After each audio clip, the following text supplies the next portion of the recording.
Life is sweet. Let it sweep you off your feet. Hi, this is Allie and Find Your Joy. Well, we are in for a treat today. If you're like me and you can get things just a wee bit cluttered, our guest today, Kitti Andrews, is going to be someone who's going to break open and help us find a path to our joy. Kitti is someone who helps people to clear the clutter in their lives, both mentally, physically, and she's going to tell us all the different ways. Welcome, Kitti. Hello, hello. Thank you so much for having me. I so appreciate it, Alec. Thank you. Oh, I'm excited. Are you kidding me? I was just chatting with a friend the other day about how do you go about finding somebody to help you clear your clutter and to know exactly what to keep and what not to get rid of, because sometimes in a big clean out I've got rid of things and then a little while later thought, oh no, I was too overzealous, that one thing mattered to me. So I find it very interesting that today you're the person that is here when I was just talking about this in the last week. So I Synchronicity. am just going to sit back. I have a pen, even though I'm recording it, I have a pen and paper in hand, and I am going to be taking notes. So go for it. All right. Well, I'll give you a bit of an overview, and I'm going to temper that with you were just talking about what to keep, what to toss. I'm right smack dab towards the end of a move. And I've lived in that old apartment for 5 years, and you accumulate things. I moved in with a fair bit of stuff, some of which probably shouldn't have been moved in. Threw away a lot of things, even just in the last couple of days. I probably still have stuff here that shouldn't have been moved in, but it's going to be a ceremonial toss because I've got a little bit more time, and I'll say, no, this does not belong in my fancy new place, kind of thing, right? In my new fresh space. When you talk about, and that's near and dear to me, about should I keep things?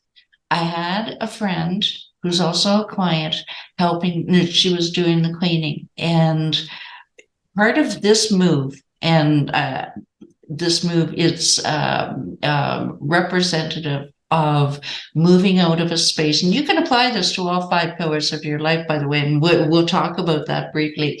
But when clutter is defined as that which no longer serves you. And my old apartment no longer served me. And in my present, being able to talk to people like yourself, I wasn't doing that. I was evolving. I evolved out of the old place. Yes. And that means that you also evolve out of things that you thought that you liked, like clothes from when I had my cleaning business 4 years ago. And I thought, well, I might need them someday, right? Yeah. Can you hear it?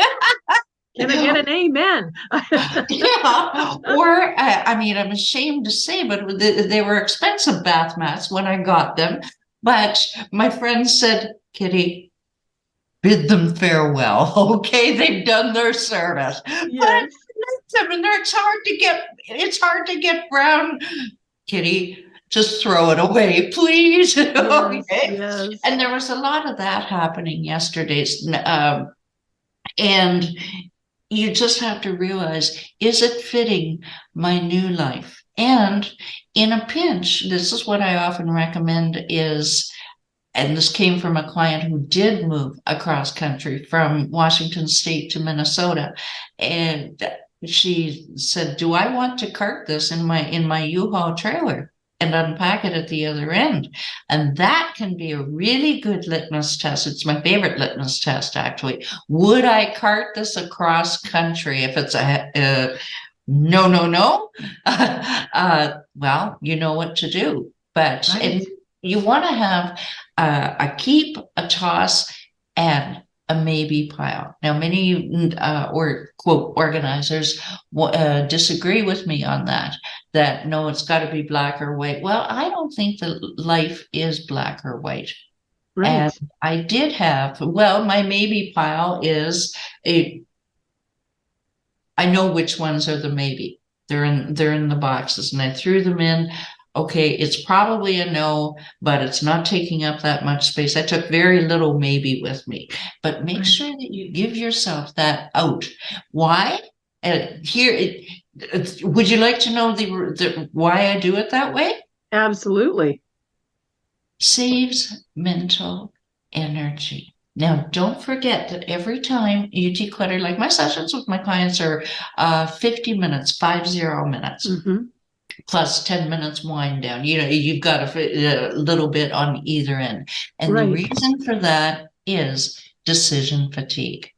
I will see that my clients' eyes glaze over at Right. 50 minutes. Now, yesterday I did 2 hours of decluttering, but that's okay. I was on a mission. I had a whole lot of ginseng in my system, and I was able to focus, and I had to, and it's just the way it was.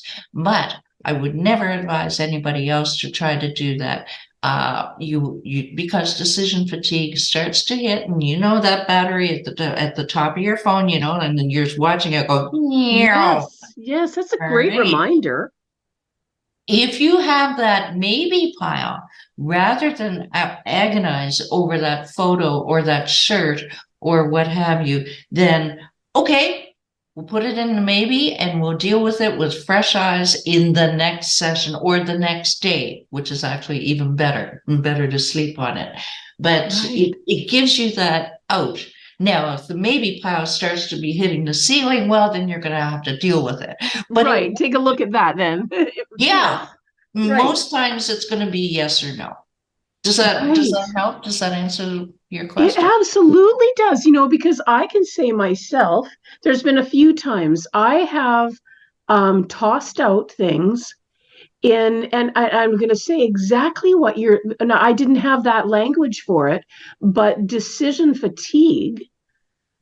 Um, I have Mm. and made really poor choices, like things like, and I'll say, like, for people listening, my mom had to be in complex care at the end of her life. And when a person dies and they're in a place like that, you've got like hours to get their stuff out, right? You just have to Mhm. come in. It's not, you don't have time to sit around and think about it. And I mean, she'd been ill. I'd been up with her for days before and then I was exhausted. I was grieving, and I went in and I started going through things slowly. And then a few hours in, I knew we just needed to get out, and I just panicked. I'm not saying that I threw out something that was the most important thing. What I can say is I don't remember that. I don't remember. I was brain injured, grieving, and tired and exhausted. So that I love what you're saying, because that takes that out of the picture. That's a beautiful way to do it. And I am a girl who, I'm telling you, when I get tired, I start chucking. It's the default. And you're bringing me back to exactly a year ago when my father passed in March, and my condolences, by the way.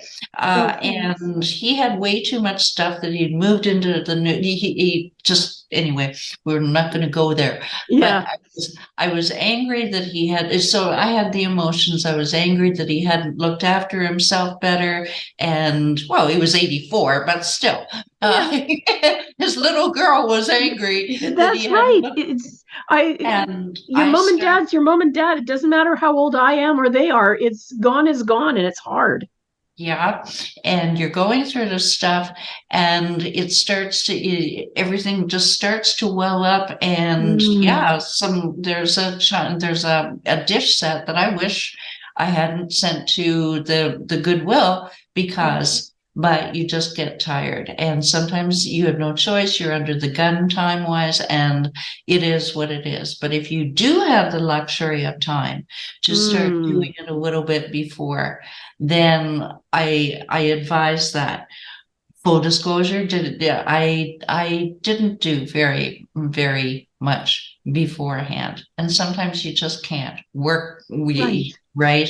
But you Yes. do what you can, and you go easy on yourself, and you say, all right, I can only do so much. And did I throw out the china set that maybe I shouldn't have? Well, it's done, and somebody else is enjoying it. Exactly. So it's Exactly. okay. It's meant Yes. to be. Yeah. Yeah. Cut Yeah. ourselves some slack, right? Yes, exactly. It's exactly true. I mean, to weigh it all out in 20 years, will it matter if I have it? Will it matter if I don't? And if I don't have a big answer for that, then it'll be okay. A helicopter going over. Absolutely. Absolutely. Yeah. Yeah. So the 5 pillars. Ah, now we're just off here, we were talking about Marie Kondo. And Yes. what she does is absolutely wonderful. Just finished her book, and it's what it did. We do things differently, she and I, but um, she focuses, of course, on the physical. And does it spark joy? What's the name of your show, right? Uh, and and that joy really is a part of all 5 pillars of your life. Now, declutter the brain. We declutter not only your home. I call it the 5 H pillars. Not only your home, but your heart, meaning your relationships with your partner, family, co-workers, whatever. Mm-hmm. Your home, your heart, your habits, your health, and your head. Hence, declutter the brain. Oh. Now, a funny thing happens. I strongly believe that physical and mental clutter are so closely intertwined that Mm-hmm. we don't even have time to talk about it today on this podcast. But basically, don't you feel better if you've cleared off your counter and everything looks good? You've had a busy week. It's Wednesday night. You look around. You go, yo yo yo. You clear it off. Thursday morning, you're raring to go, kind of thing. Exactly. It's the You have, difference between doing your dishes at night or waiting till the morning. oh God. Do you know when it's true, right? No matter how tired I am, if I do the kitchen before I go to bed, then when I wake up, I'm not going into this day with yesterday's stuff. Yeah, I'm already behind. I'm like, and it's just dishes, but I find that those things really matter to me. yeah, yeah. It's an assault on the senses, and you're absolutely right. That actually is a really good way of putting it. Bringing yesterday into today, Mhm. today. Yesterday was yesterday. Today's a brand new, fresh, shiny day. It's just dishes, but man, it's Oh, one more thing to clean up. well, that's where the symbolic for eons, symbolic of nurturing and self-nurturing and nourishment and all of that kind of stuff. In feng shui, it's one of the most important rooms in the home. Right. So it was so good on you for doing that. And you were asking about the 5 pillars. Can I tell you a quick story Absolutely. I about a would love client it. and give you a bit of an example? She came to me with physical clutters. And, her sunroom, which was the entrance. It's an older house, so you have your sunroom, which then leads to the front door of your house. And it was so crowded that she had to kind of sidle in to get to her door. And we started working through that. And after about 3 sessions, because I do weekly one-on-one sessions, and she said, I'm really thinking I'm going to start that fitness program. I thought about it a long time ago, and I'm going to look into this. And within a couple of weeks, she had herself set up with a personal trainer, with a nutritionist, with a gym, all of this kind of stuff. And I'm proud to say that she's still doing it after 2.5 years. She drove her tractor to the gym because her truck wouldn't start. I kid you not. But she was committed. And where am I going with that? What does that have to do with physical decluttering? Is because I believe that as you declutter physically, metaphorical layers of the onion start to peel back, and you start to see other things. So she was essentially decluttering her health and to a lesser extent her habits. But here was the kicker. Shortly thereafter, we're still working together. A couple weeks later, she said, my husband said something to me that I'm not really sure that I like that much. And she told me what it was. And it was a little derogatory, nothing really serious, but, it wasn't exactly warm and fuzzy. And I said, oh, that's interesting. Has he ever said anything like that before? And she stopped and she thought about it for about 20 seconds. And she says, he's been saying that kind of stuff for most of the 25 years of our marriage. Well, we worked through it, and I told her suggested to her the right things to say. I'm a huge Dale Carnegie fan, by the way.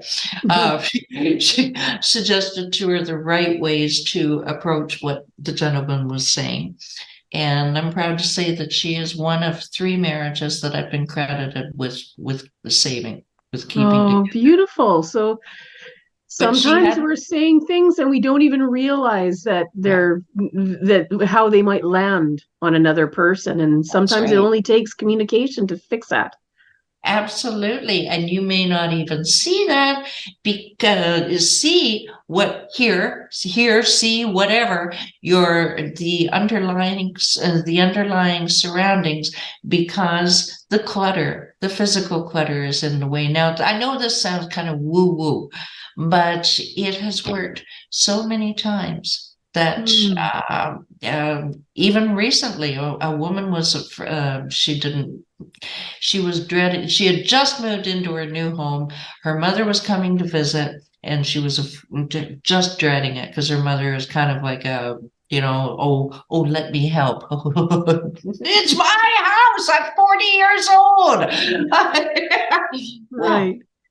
Didn't they have just today, right now, they are finishing a beautiful week and a half long visit.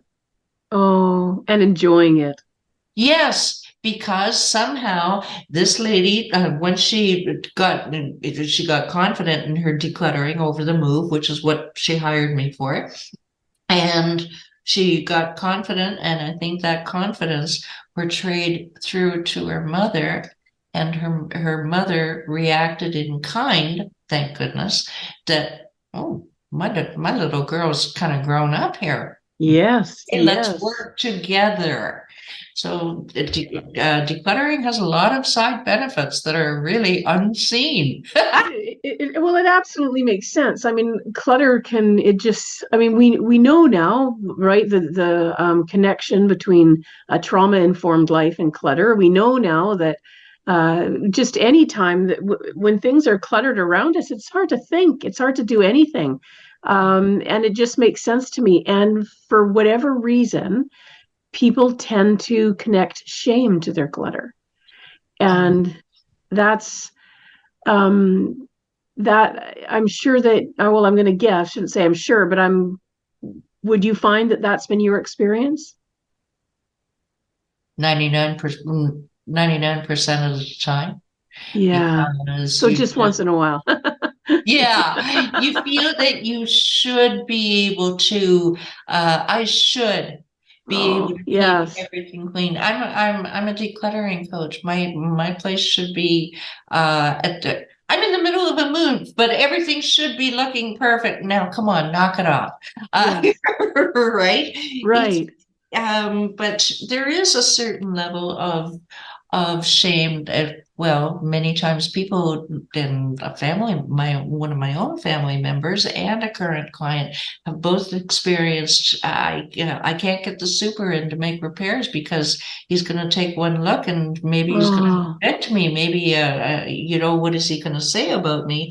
The shame of that. And that can start to mushroom and snowball, and you've got backed up toilets because you won't let anybody into your home. And then it can really escalate, but that's not my wheelhouse of when it escalates that much. We're Right, just talking right. normal.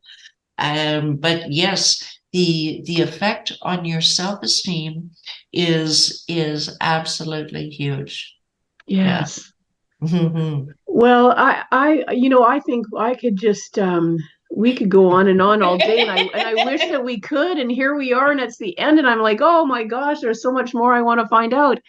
I think, so first of all, we're going to have all your contact information is going to be in our show notes. Now, so do you also work with people online?